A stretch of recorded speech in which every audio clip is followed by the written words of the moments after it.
I wanted to start by telling you a story from, it was in between my junior and senior year of college. I had a summer internship working with high school students at Napanee Missionary Church in Indiana. And so this was about the time in the development of cell phone technology that text messaging really started to take off. So students, there was a time before text messaging, believe it or not. It was about this time it started to be a thing. There were still no smartphones yet, so cell phone addiction wasn't really a widespread thing at that point. But I remember being exposed to the early signs of that kind of thing at this point. So there was this one night that the youth ministry had an event at a local coffee shop, and I was sitting by a 17-year-old boy in the youth group who had a cell phone and was obviously going for the world record of text messages sent and received in 1 month. I mean, this guy, it was nonstop. It seemed like every couple seconds his phone was dinging. Every time his phone would ding, then pull it out and respond to the message. He had to have a dozen conversations going at once. I mean, it just seemed like it had to be the case. So I was watching this for a while, and I finally asked him how long he thought he could go without checking the messages on his phone. Right? I was just curious. And he he probably thought it was a silly question because he kind of just brushed it off and made some comment about it. But my curiosity was sufficiently piqued by that point, and so I thought I would make things interesting. Okay, I said, I've got $2, which for a high school and a college student was a good amount of money, right? So I've got $2, and if you can go 10 minutes without checking your phone, this $2 is yours, right? So, and wouldn't you know it, he took me up on it. And a couple seconds later, his phone dinged. Text message came in. And then another, and then another, and then another, and they just kept coming. And after a minute or two, I decided that even if I lost my $2, this is totally worth it. Like watching this guy squirm as the text messages are coming in. And believe it or not, he made it 10 minutes. The world didn't stop spinning, who would have thought?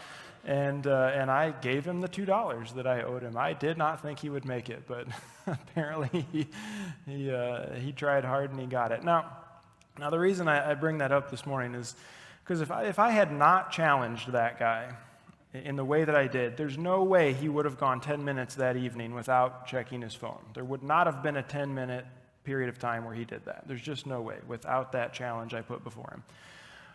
But once his perspective changed, once he was focused on something different, my $2 that I offered to him, then his ability to persevere markedly increased. I mean, it almost changed everything. His focus directly impacted his endurance, even while his phone was dinging in his pocket over and over again. So the reason I bring that up this morning, the believers to whom James wrote his letter obviously didn't have cell phones dinging in their pocket, right? But they did find themselves in a situation which was difficult. It was a situation in which what we're going to see this morning is that James challenged them to patiently endure. Now we don't know for sure the exact details of their difficulty. It could have stemmed from their dispersion from Jerusalem out into the Roman Empire due to the persecution that they faced, right? So it could be that. It could have stemmed from the opposition of the hands of rich people. James, his words at the beginning of chapter 5 that we talked about last week, make that a possibility. They might have been oppressed there, and so that could have been their difficulty. But whatever it was exactly, it was a difficulty. And because James is writing to followers of Jesus, he challenges them, he urges them to respond to that difficulty with patient endurance. And so what we're going to see in our passage this morning, the first sentence in the passage is the overarching command from James. And what follows that first sentence is then three specific situations in which that command should be carried out. So let's look first at that overall command. We're in James chapter 5, starting in verse 7. So this is what James writes, and it's just the first sentence, about the first half of the verse. He says, "Be patient, therefore, brothers, until the coming of the Lord." So as I said earlier, we're not exactly sure what their difficulty was.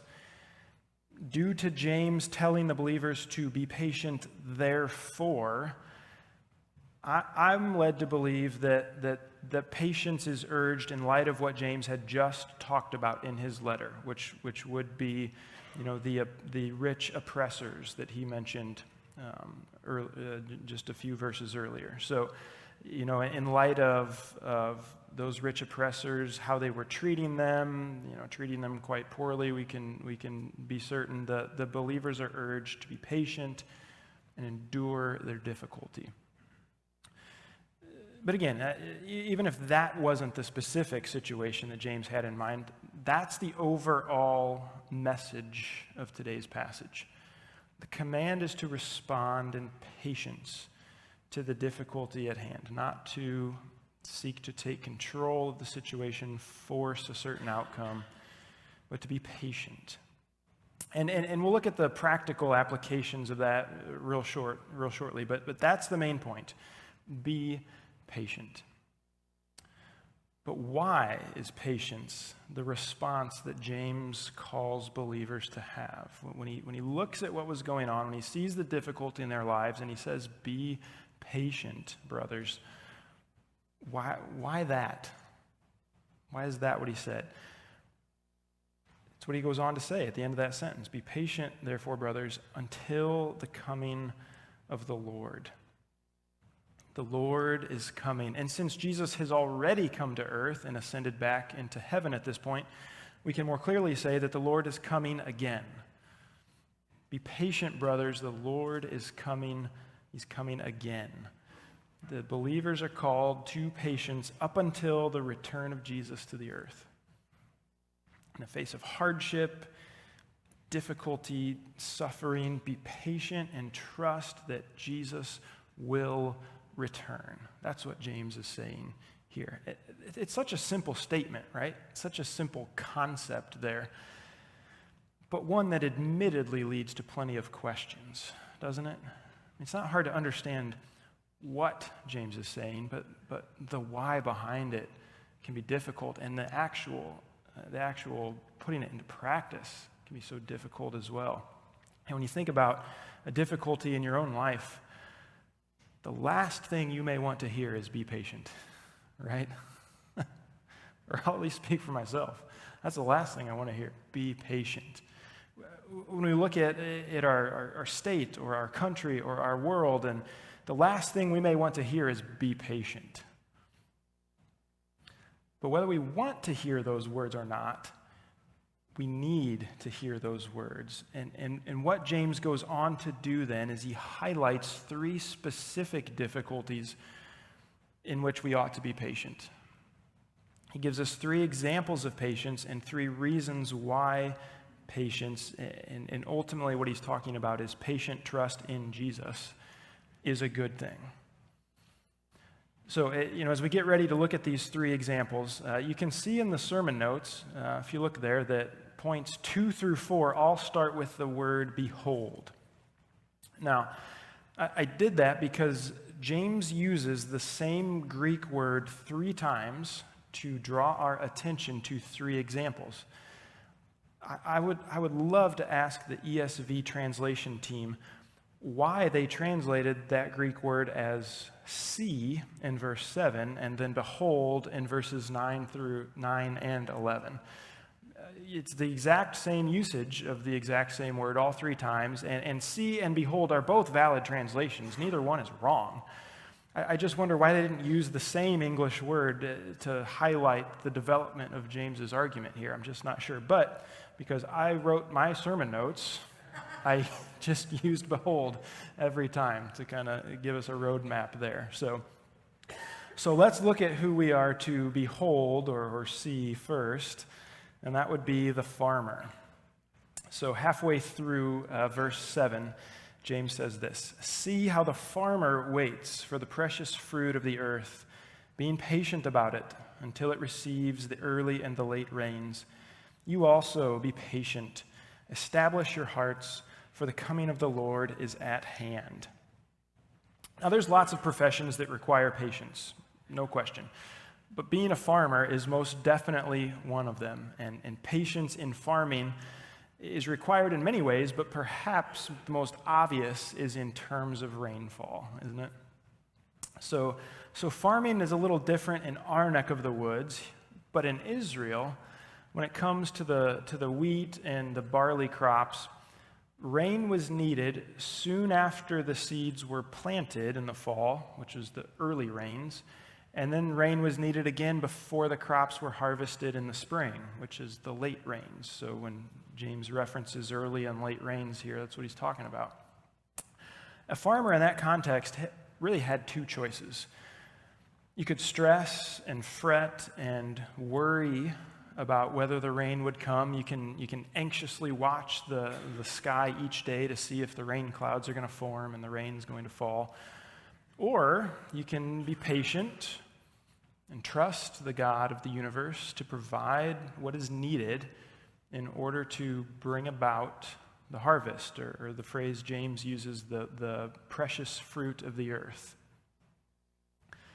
Neither then nor today do farmers have the ability to cause the skies above their fields to open and close, depositing the exact amount of rain at the exact right speed, at the exact right time. We have not figured that out. I don't think we're ever going to figure that out.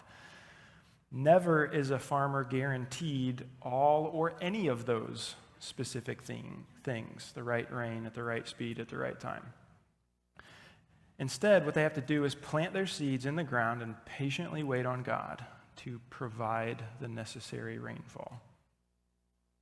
Now, even when a farmer was patient, even if a farmer went into that planting season, throughout that season, said, "I'm going to be as patient as I've ever been this time," there was still uncertainty regarding the growing season, right? The farmer was given no guarantees that season wouldn't be a major failure. I mean, even with all the advancements in farming today, farmers are still not guaranteed a successful growing season. And yet, James directs the reader's attention to the farmer who, in the midst of that uncertainty, still patiently waits for what only God can provide him, rain in that instance. So the believers to whom James wrote surely had uncertainty about their situation. Maybe not rain, maybe they themselves aren't farmers, but uncertainty about something in their life. They faced difficulties with no guarantee regarding what would transpire. And yet, James directs their attention to the farmer and calls them to be similarly patient. He says, "You also be patient." Now, if you think about our world today, our context, we face much less uncertainty due to technological advancements that have been made, but we've not removed all uncertainty from our lives. And again, we're never going to. And you might even argue that because we face uncertainty less, we're less prepared when we do face it. But regardless, James directs our attention to the farmer and calls us to be similarly patient amidst our own uncertainty. So we can stress and we can fret and we can worry and attempt to take control of things, or we can patiently endure our difficulty, trusting in God. And unlike the farmer, we do have a guarantee. Right? The rains were not guaranteed to come. Jesus is guaranteed to come again. That is a firm promise. We can establish our hearts or strengthen our hearts in the midst of uncertainty because we are promised by God that he is coming again. Jesus will return to this earth. And God has shown that he does not break his promises. He has said that he will return, so he will return. And James even says at the end of verse 8, the coming of the Lord is at hand. It's near. The return of Jesus is near. Now, we got to stop right there, right? Because James wrote this 2,000 years ago. Roughly 2,000 years ago. Did he misspeak? Did he misunderstand? I mean, what's going on here? If his coming was near, shouldn't he have come by now? It's been almost 2,000 years. When you think about the phrase at hand or the word near, that's a relative term, isn't it? It depends on our perspective. And so to illustrate this, I went around to the Sunday school classes last week, children's classes and the adult classes, and I asked them this question. I said, Christmas is 49 days away from today, from last Sunday, 49 days away. Would you say Christmas is coming soon or it's far away? So what do you think I found when I asked that question? It kind of surprised me a little bit. The adults overwhelmingly said that Christmas is coming soon. Only 49 days. And I think only men raised their hand to say it was far away. So I guess we know who doesn't do the bulk of the Christmas shopping, right? But adults were overwhelmingly, Christmas is coming very soon. The children were a bit more balanced in their responses, but twice as likely to say that Christmas is far away, that's a long time to wait. So who's right? I mean, who's right in that? They both are, right? They're both right depending on the perspective that they have of the situation. So when James wrote that the coming of the Lord is at hand, he's not wrong, even though it's been 2,000 years since he wrote those words. The next event to take place on God's redemptive calendar is Jesus returning. And maybe like a little child, we think it's a long time coming, that it's taking forever, but it's coming. That is the next event that will take place. So the coming of the Lord is at hand. And so James says we ought to be patient in the midst of our uncertainty. We can patiently endure by remembering that Jesus is coming back and that his coming is at hand. It's near. And we'll see as we go on today, Jesus isn't coming back just to sightsee. He's got an agenda when he comes back. And so we'll see that as we go on. So James says, behold the farmer. Behold the farmer who patiently endures in uncertainty. And then the second person, the second example, we are to behold the judge. And when we talked about farmer, it was a generic farmer, right? Like little lowercase f, farmer. But judge, you see in the text, is capital J, judge. So look with me at verse 9. James says, do not grumble against one another, brothers, so that you may not be judged. Behold, the judge is standing at the door. So when we face difficulty, the temptation at least increases, is to grumble, to complain. And quite often to one another or about one another, right? We can be tempted to look at someone else's situation and grumble about the fact that they don't have it as bad as we do. Or we can be tempted to look at someone else's situation and grumble that they are causing the difficulties in our lives.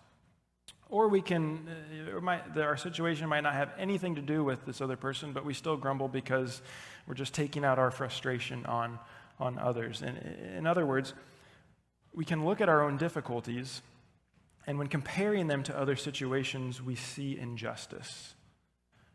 And the injustice may very well be real. The injustice we feel might be exaggerated.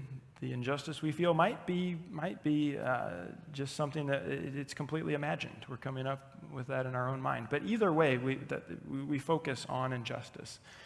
And when we when we feel like, when we truly are or feel like we're facing injustice, what do we want?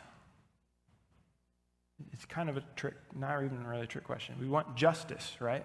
If we feel injustice, what we want is justice. And who in society is tasked with bringing justice?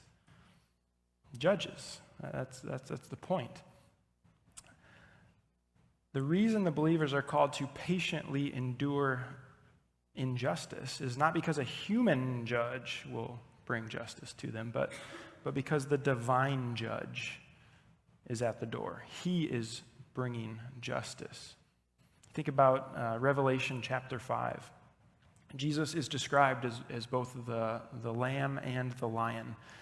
The first time Jesus came to earth, what we're going to soon celebrate during Advent, he came as the lamb. He came to offer himself as a sacrifice for sin. When Jesus comes back, second time he comes, which is at hand, remember, he will come as a lion. He will come to rule and to judge and to proclaim justice across the earth. James says that the judge is standing at the door. He is ready and he will enter in and bring justice. And so because of that, believers ought to patiently endure when injustice is faced. Now, I do want to make a disclaimer here. I don't believe this means that we never strive for justice in any way prior to the return of Jesus, okay? We definitely should strive for justice, especially for others. That's part of the character of God. We are called to live out justice in his name. But especially when it comes to ourselves, we ought not hold our own justice or justice shown to us higher than we hold our holiness, right? We shouldn't disregard holy living in order to secure temporary earthly justice here and now. We ought to be patient and know that the judge is standing at the door. We can be patient and trust that he will bring ultimate justice, true and lasting justice. It says, behold, the judge is standing at the door. So we behold the farmer, we behold the judge, and in the last thing, we are to behold the Old Testament prophets as well as Job. James talks about both. So in verse 10, he says this: as an example of suffering and patience, brothers, take the prophets who spoke in the name of the Lord. Behold, we consider those blessed who remained steadfast. You've heard of the steadfastness of Job, and you've seen the purpose of the Lord, how the Lord is compassionate and merciful. So if you want to look at an example of suffering, you can pick just about any of the Old Testament prophets. It seems like they all faced it in one way or another. But let's focus on Jeremiah for just a moment. Jeremiah proclaimed God's message to God's people, and he was beaten for it and placed in stocks by a priest in Jeremiah chapter 20. Jeremiah proclaimed God's message to God's people and was beaten and imprisoned for it in Jeremiah 37 because they considered him to be a traitor. Jeremiah continued to proclaim God's message to God's people, and he was thrown into a cistern in chapter 38. I mean, like many of the other prophets, Jeremiah knew what it was to suffer, and suffer at the hands of his own people, nonetheless. And yet, Jeremiah patiently endured, trusting in God through all of those things. No matter what the people did to him, he pressed on. He continued to receive the message from God and proclaim it faithfully to God's people. And again, he's just the example. You can say that about all of the Old Testament prophets. And then there's Job. Right? Job wasn't a prophet, but he too knew suffering. in a short manner of time, Job's livestock, his children, his health were all taken from him. And yet he remained steadfast, refusing to curse God when those around him would have and did. I mean, his own wife told him to. Curse God. Job's patient endurance showed itself in his statement, maybe one of the more famous statements from the book of Job. The Lord gave, the Lord has taken away. Blessed be the name of the Lord. That was Job's response to what he faced. That's what patient endurance looked like in Job's life. The Lord gave, the Lord has taken away. Blessed be the name of the Lord. And if you think about it, it struck me this week when I was reading something. That statement has been on the lips and on the hearts of believers since it was recorded. I mean, really. God's people have read the book of Job and had that statement on their lips through the worst of suffering, things that I cannot even begin to relate to or even imagine. And that's often been the statement. I mean, that's crazy to think about, isn't it? Just the times in which those statements have been proclaimed. And you just have to ask, how? I mean, how can that be the response? How is Job able to patiently endure when nearly everything that he had was taken away from him? Jeremiah, how was Jeremiah able to patiently endure when his own people turned against him and treated him terribly? In terms of Job and Jeremiah, they both knew that in the midst of their suffering, what does James write at the end there? How the Lord is compassionate and merciful. They both knew that in the midst of what they were facing. They knew the story wasn't over until God's compassion and mercy was poured out upon them. And James draws our attention to this by reminding us of the end of the story of Job. The story ended with Job receiving back even more than he lost. Now, I get it. That's fine when it comes to sheep and goats and donkeys and things like that, right? To get back twice as much as you lost. But being given children again doesn't replace the ones who have died, right? And I'm not trying to ignore that fact in what I'm saying this morning. I'm sure Job continued to carry that pain with him for the rest of his life. But we can't miss the fact that the story wasn't over until God's compassion and mercy were plainly seen in Job's life. That was how it ended. And even though plenty of prophets in the Old Testament died in the midst of their steadfast and didn't maybe see God's compassion and mercy in its fullness in this life, their story isn't over until they will receive their eternal reward from God. God's full compassion and full mercy will be known by them in the life to come, no doubt. So Jesus is coming again, and when the story is all said and done, his compassion and his mercy will be unmistakable. Unmistakable. It'll be unmistakable upon the earth in a general overarching sense, but it'll be unmistakable in our own lives as well. Paul says in Romans 8:18, he says, I consider that the sufferings of this present time are not worth comparing with the glory that is to be revealed to us. And that's how Paul writes it in his words, from his perspective. That when James says you've seen the purpose of the Lord, that's the purpose or the end or the outcome of the Lord that's spoken about there. The Lord is now and forever compassionate and merciful, and his glory will be revealed to us and poured out upon us in an incredible way. In this life, times. We get glimpses of that in this life. We experience it at times here and now. But for sure, for all eternity, that will be the reality. So when we kind of zoom back out from the specific examples that James gives us here, the difficulties that we face in this life can weigh so heavily upon us, right? And they can make us anxious, can make us angry, make us doubt God's ways, doubt God himself.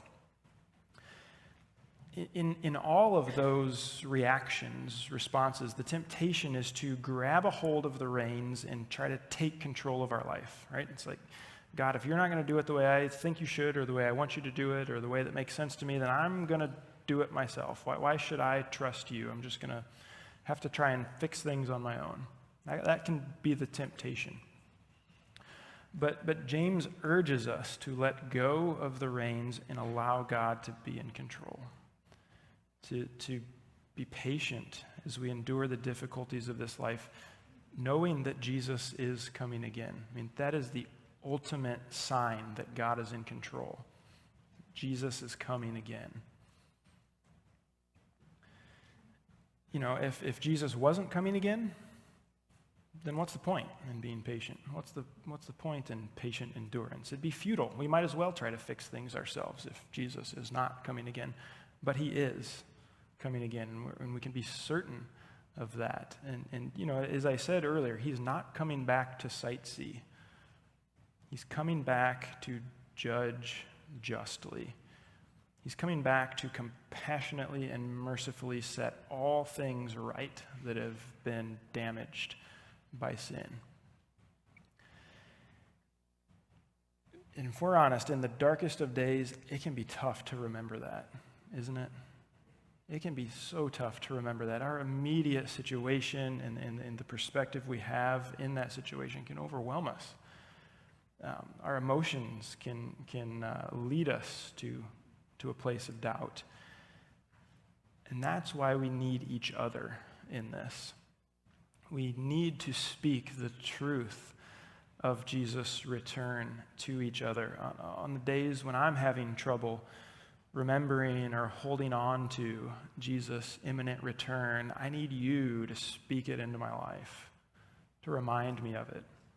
On the days that you are having trouble remembering or holding on to Jesus' imminent return, I need to speak it into your life, right?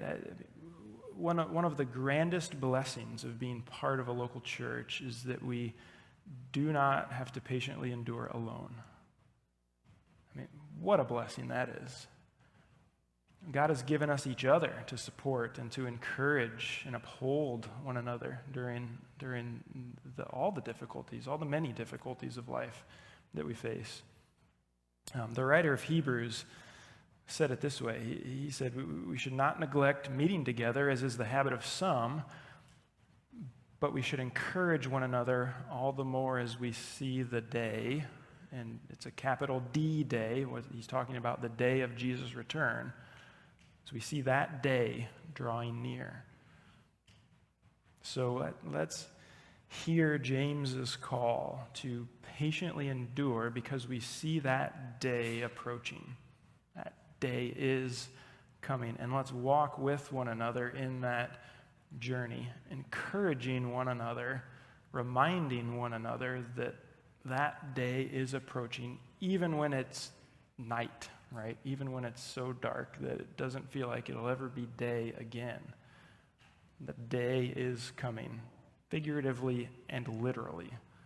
The day is coming.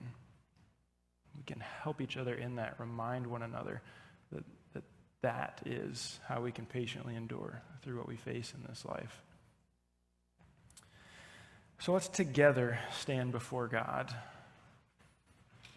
Come before him and praise him, and also ask that he would keep us focused on that day that's coming. Heavenly Father, we face difficulty in this life. We live in a fallen world. We are fallen ourselves, apart from you. And so suffering is part of that. It's not a surprise to you. It's something you can relate to as you've walked this earth. You know what we face. Pray that in the midst of the suffering that we experience, that you would remind us that your coming is near, that we can trust you, we can patiently endure by trusting in you. And help us to remind one another of that as well. Help us to build and foster the kind of relationships when we sense that somebody needs to be reminded of that. Give us that continued passion and urgency to keep meeting together, that we can keep spurring one another on as we look toward you and your coming again. I thank you of the certainty of that.